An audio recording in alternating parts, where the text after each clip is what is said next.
স্বাস্থ্য খাতে যেমন রেফারেল সিস্টেমটা বিল্ড আপ করা, সেই সাথে আমাদের ডাক্তারদের বিশেষ করে জুনিয়র ডাক্তারদের বেতন কাঠামোটা সরকারি এবং বেসরকারি দুই ক্ষেত্রে যেন একটু সামঞ্জস্য থাকে সেটা, এবং সেই সাথে রোগীদের ভোগান্তি কমানোর জন্য আমাদের যেসব জায়গায় আমাদের ল্যাকিংসগুলি আছে তাদের মানে যেই সব জায়গায় তাদের সবচেয়ে বেশি কমপ্লেইন থাকে, রিপোর্ট নিতে দেরি হওয়া, আসার পরে মানে তারা ঠিকমতো বুঝতে পারে না কোথা থেকে শুরু করে কোথা থেকে শেষ হবে, এই জায়গাগুলিতে আমরা যদি একটু নজর দিই। উপজেলা স্বাস্থ্য কমপ্লেক্সে আসলে আমাদের লোকবলের তুলনায় পেশেন্টের সংখ্যা অনেক বেশি। এটা আসলে আমাদের ডাক্তাররা প্রতিনিয়ত কাজ করে যাচ্ছেন, হেলথ কেয়ার সিস্টেমের সাথে যারা জড়িত সবাই জানেন, তারা 100% এফোর্ট দেওয়ার পরও শুধুমাত্র এত বেশি পেশেন্ট থাকে, এটা আসলে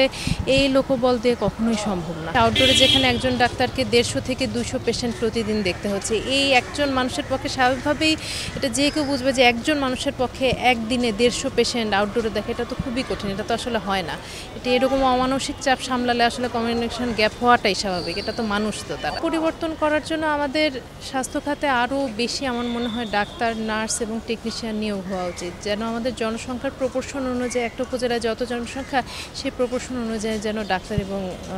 টেকনিশিয়ান, নার্স সবাই থাকেন।